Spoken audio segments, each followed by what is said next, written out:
जंगल की देवी या खूबसूरत डकैत। दोस्तों, इस कहानी के पिछले भाग सुनने के लिए हमारे चैनल को विजिट करें। अब आगे। ऐसा नहीं था कि रोशनी कालिया से प्रेम नहीं करती थी, लेकिन फिर भी ना ही वो उसके साथ ज्यादा वक्त बिता पाई थी और ना ही सांसारिक जरूरतों को ही वो पूरा कर पाया था। लेकिन वो कालिया का बेहद सम्मान करती थी। उसकी ही इज्जत की रक्षा के लिए कालिया ने हथियार उठाया। अपने परिवार और जान के बारे में भी नहीं सोचा। तेरे भैया ने हमारी इज्जत की रक्षा के लिए अपनी जान के बारे में भी नहीं सोचा। रोशनी के मन में चल रही बात उसने कनक से कह ही डाली। लेकिन ठाकुर, तो अब भी हमारी इज्जत उतरेगा ना। भाभी, मैं नहीं कहती कि भैया गलत है, लेकिन सोचो, क्या सच में वो हमें बचा पाएंगे? और क्या ठाकुर हमें ऐसे ही जाने देगा? तो क्यों ना हम इन सुखों का ही मजा ले लें जब तक हम यहाँ हैं, क्योंकि फिर तो जीवन में हमें ये कभी देखने भी नहीं मिलेगा। कनक की बात से रोशनी की आंखों में आंसू छलक आए थे। कनक का गला भी बैठ गया था, लेकिन वो खुद को संभालते हुए बोली, भाभी, मैं अपने साथ कोई गलत काम नहीं करवाना चाहती। हाँ, अगर कुछ होगा तो मैं भी उसका मजा लूंगी। इतना ही कहकर कनक स्नान गृह की ओर चली गई और रोशनी अब भी अपनी आंखों में आंसू लिए हुए अपनी ननद की बातों को सोचती रही। सच में उनकी किस्मत ही थी कि ठाकुर उनसे ऐसे पेश आ रहा था, वरना वो उन्हें इतनी अहमियत नहीं देता। इधर कालिया अपने माता पिता की लाश के सामने घुटनों के बल बैठा था। कालिया हरिया का कहीं भी पता नहीं लगा। एक आदमी हफ्ते के उस तक पहुंचा और बोला, सरदार, वो अपने ईमान का सौदा करके भाग गया है। उसके घर में भी बीवी और बहन है। उन्हें उठा कर लाता हूँ, उससे उसकी करनी का बदला लेंगे। एक दूसरा आदमी गरजा, मैं किसी का सरदार नहीं हूँ, मैं कालिया हूँ, तुम्हारा कालिया। और हरिया की बहन मेरी भी बहन है, वो मेरे गांव की बेटी है। उसकी बीवी मेरे गांव की बहू है और मेरी भी बहू है। किसी ने उनको छूने की कोशिश भी की तो मैं उसके हाथों को काट दूंगा। कालिया गरजा और सभी चुप हो गए। हरिया ने जो किया है उसकी सजा उसे मिलेगी और ठाकुर ने जो किया है उसकी भी उसे सजा जरूर मिलेगी। लेकिन कालिया, पहले हमें भाभी और कनक को बचने के बारे में सोचना चाहिए। ना जाने वो उनके साथ कैसा सलूक करेगा। कालिया ने एक गहरी सांस ली और कुछ सोचने लगा। आज ही धावा बोलेंगे उसकी हवेली में। कालिया बोल उठा। लेकिन कलिया, वहाँ जाना अपने हाथों से अपनी जान को दांव पर लगाना है।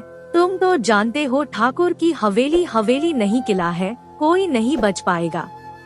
कालिया फिर से सोच में पड़ गया, क्योंकि बात तो सही ही थी। कालिया बोला, तो सिर्फ मैं जाऊंगा।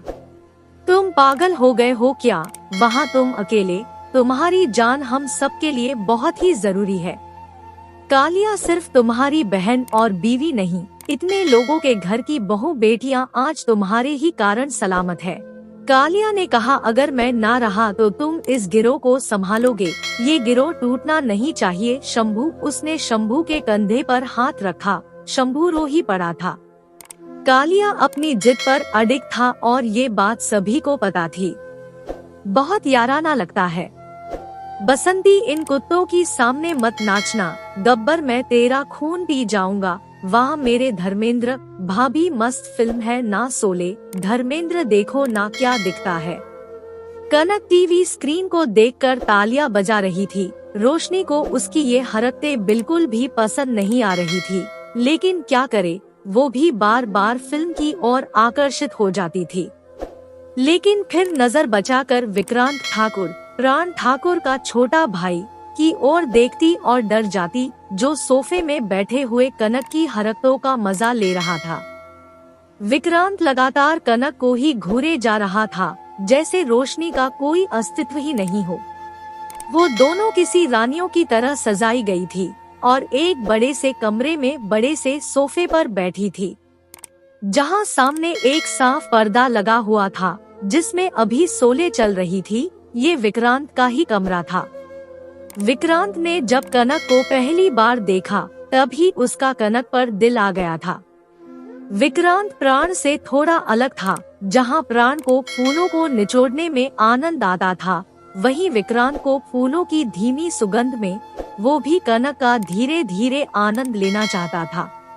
रोशनी को प्राण ने पसंद किया था, लेकिन विक्रांत के कहने पर ही प्राण उससे अभी तक दूर था, क्योंकि वो भी विक्रांत की तरह पहले उसे अपने बस में करना चाहता था। लेकिन प्राण को कहाँ आती थी प्यार की भाषा। वो तो अपने भाई की जिद के कारण रुक गया था। वो इस फूल को इत्र बनाकर हमेशा के लिए अपने पास रखने की चाह में था। विक्रांत ने ही कनक को लुभाने के लिए उसे हर सुविधा दिलाई, जिसके बारे में वो सपने में भी नहीं सोच सकती थी, और इसका असर भी उसके ऊपर हो रहा था। कनक को सभी चीजों से मोह हो गया था, जैसे वो अपने भाई और उसकी कुर्बानी को भूल ही गई थी। हमारे छोटे ठाकुर भी धर्मेंद्र से कम है क्या? विक्रांत के पैरों के पास बैठा मुंशी, जो उसके पैर दबा रहा था, बोल पड़ा, और अचानक ही कनक का ध्यान उसे घूर रहे विक्रांत की ओर गया, मानो कनक को कई वाल्ट का झटका लगा हो। सच में नवजवान मालिक विक्रांत को देखकर वो शर्म से ढेर हो गई और उठकर जाने को हुई। विक्रांत ने आगे बढ़कर उसका हाथ पकड़ लिया और कनक के मानो एक करंट दौड़ गया। विक्रांत ने कहा, अरे रानी, तुम्हारे लिए ही तो ये सारे जतन किए हैं, और तुम हो कि हमसे दूर जा रही हो। कनक का गला सूख चुका था, वो लाज के मारे सर गड़ाए जा रही थी। आज पहली बार किसी ने उसे ऐसा बोला था। विक्रांत के शरीर से गुलाब की हल्की हल्की लेकिन मोहक खुशबू आ रही थी, जो कि गांव के अन्य पुरुषों के शरीर से नहीं आया करती थी। मेहनत कस लोगों के शरीर से पसीने की खुशबू आती है, जो कि कनक को बदबू लगती थी। रोशनी बस दोनों को देखे जा रही थी, फिर अपना ध्यान टीवी में लगा देती, लेकिन जो उसके सामने चल रहा था वो ज्यादा आकर्षण पैदा करने वाला था। विक्रांत ने मुंशी को वहां से भगा दिया, लेकिन रोशनी को वहीं बैठे रहने का हुक्म दिया। रोशनी के मन में भी ना चाहते हुए भी एक अजीब सा भाव उमड़ कर आ रहा था, और कनक की तो आंखें ही बंद हो गई थी। कोई अगर देखता तो कहता कि ये दो प्रेमी हैं, ना कि किसी दुश्मन की बहन से बदले वाली बात है। कनक और रोशनी दोनों ही भूल गए थे कि वो अपने दुश्मन के घर हैं। रोशनी ना चाहते हुए भी बार बार तिरछी आंखों से उन्हें देख ही लेती। कनक के चेहरे का भाव बता रहा था कि वो किस आनंद में है, और यही रोशनी की पीड़ा थी। वो कालिया को जान से ज्यादा चाहती थी, लेकिन आज जीवन में पहली बार उसके मन में कालिया के अलावा किसी दूसरे की मूरत घर कर रही थी। वो विक्रांत पर मोहित हो रही थी। वो अपने को रोकती, कभी कभी खुद को धिक्कारती, लेकिन फिर कनक को देखती, जिससे उसके मन में इस सुख का लालच जाग रहा था। विक्रांत पुराना खिलाड़ी था। इन दोनों बालाओं के साथ ये सब करके वो कालिया से असली बदला लेना चाहता था, लेकिन अलग रूप से। विक्रांत ने रोशनी को अपने पास बिठा लिया। अब रोशनी और कनक दोनों उसके दोनों ओर बैठी थी। वो जानता था कि कनक तो उसकी गिरफ्त में पहले से है, लेकिन रोशनी को और तोड़ना होगा। उधर कालिया अपनी बीवी और बहन की फिक्र में किसी भी खतरे से लड़ जाने को तैयार था। वो अकेला ही उन्हें ठाकुर के किले से छुड़ाने को निकल पड़ा। कालिया दूर से ही उस हवेली को ध्यान से देख रहा था और साथ ही अंदर जाने की तरकीब ढूंढ रहा था। पूरी हवेली मानो कोई किला हो, चारों तरफ पहरेदार ही पहरेदार थे। बंदूकधारियों से पूरी हवेली ही घिरी हुई थी। कालिया हवेली के पिछले भाग में गया, वहाँ सुरक्षा कम थी, लेकिन फिर भी बड़ी सी दीवार के पार पहुँच पाना मुश्किल था। कालिया अपने साथ एक रस्सी लाया था। वो गुणा भागकर एक नतीजे में पहुंचा कि वो रस्सी से दीवार को पार करेगा, फिर हवेली के बगीचे से छिपता हुआ मुख्य घर तक जाएगा। वो रस्सी को सही जगह डालने में सफल रहा और उसके सहारे ऊपर चढ़कर नीचे कूद गया। उसका दिल जोरों से धड़क रहा था, लेकिन अभी डरने का समय भी तो नहीं था। उसने रस्सी को उस बड़े से बगीचे में एक जगह छुपा दिया, और मुख्य हवेली की ओर बढ़ने लगा। लोग रात के सन्नाटे में एक दूसरे से बात करते हुए या ऊँघते हुए पहरा दे रहे थे। उसने ध्यान दिया कि नौकर आ जा रहे हैं और पहरेदार थोड़ा भी ध्यान उन पर नहीं दे रहे हैं। उसने रिस्क लेने की सोची और अपने बंदूक को वहीं रख चाकू को अपने कपड़े में छिपाकर अपने को थोड़ा संवारा ताकि वो गांव का ही आम आदमी लगे, और जल्दी से जाकर एक आलू के बोरे को उठा लिया। वो दूसरे दरवाजे से अंदर जाना चाहता था। ये क्या ले जा रहा है? एक कड़कदार आवाज उसके कानों में पड़ी। उसे लगा जैसे उसका दिल ही बाहर आ जाएगा। वो आलू है, रसोई में पहुंचा रहा था। वो अपने को संभालते हुए बोला, अबे अभी तुम्हें ये सब काम सूझ रहा है? दिन भर क्या कर रहे थे? चल जा। एक पहरेदार तंबाकू मलते हुए बोला। कालिया पीछे के दरवाजे से रसोई तक चला गया।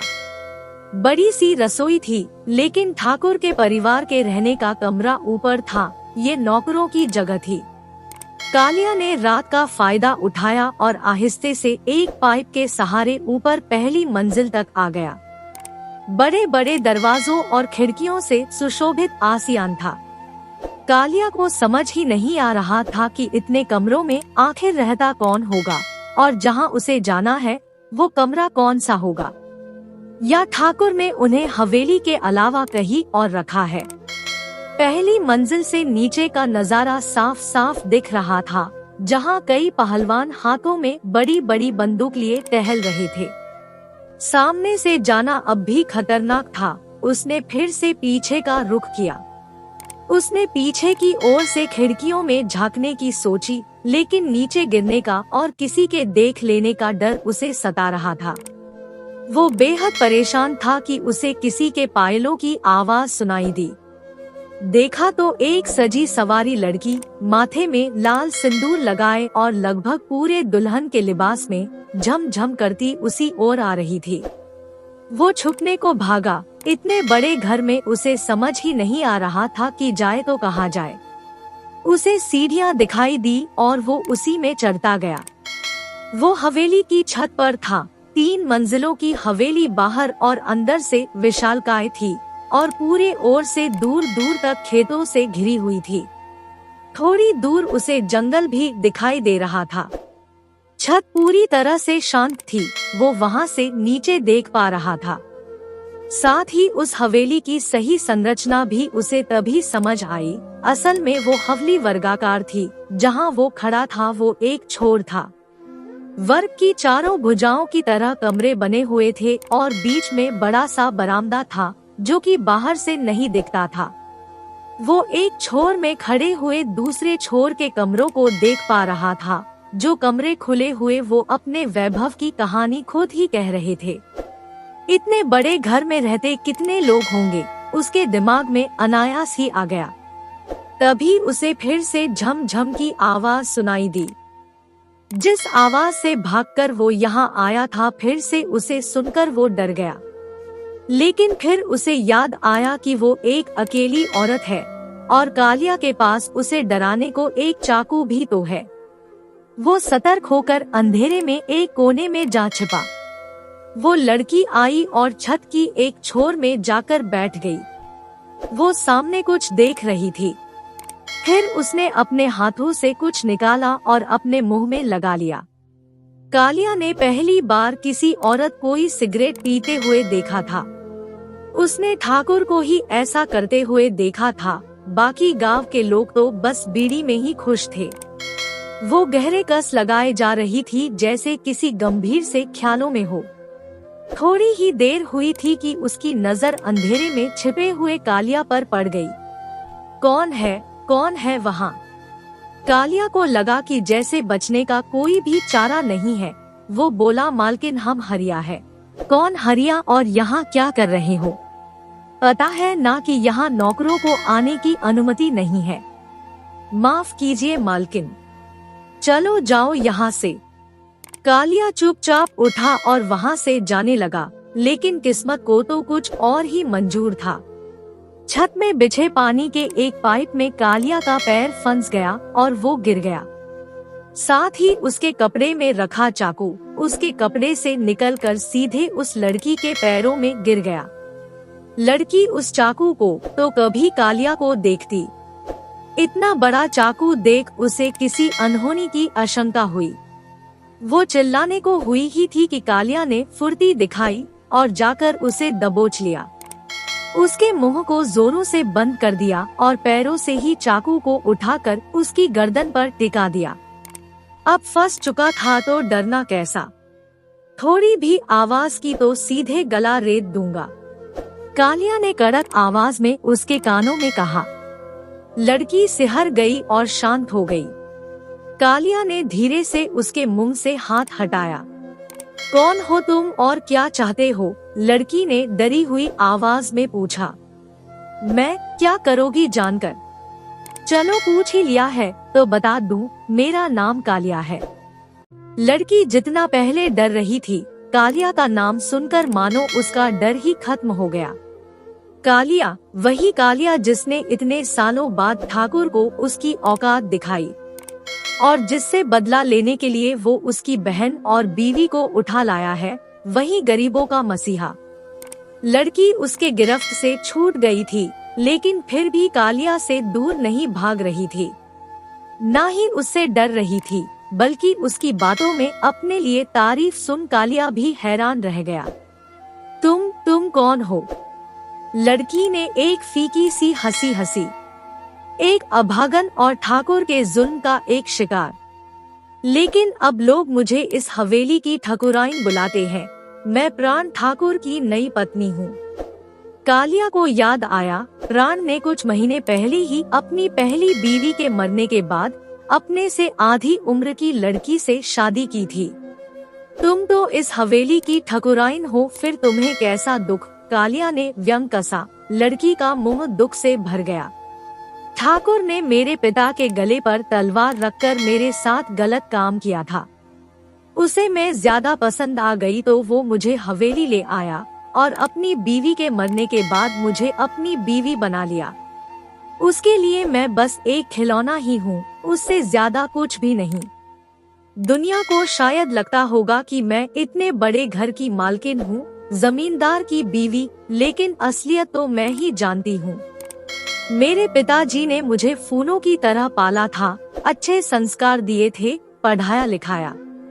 कॉलेज तक की पढ़ाई कर मैं नौकरी कर रही थी, लेकिन प्राण की नजर मुझ पर पड़ गई।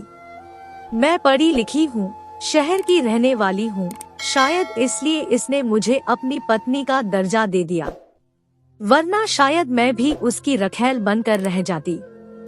दोस्तों, इस कहानी का अगला भाग देखने के लिए चैनल को सब्सक्राइब करें और कमेंट करके हमें बताएं कि ये कहानी आपको कैसी लगी। कहानी सुनने के लिए आपका बहुत बहुत धन्यवाद।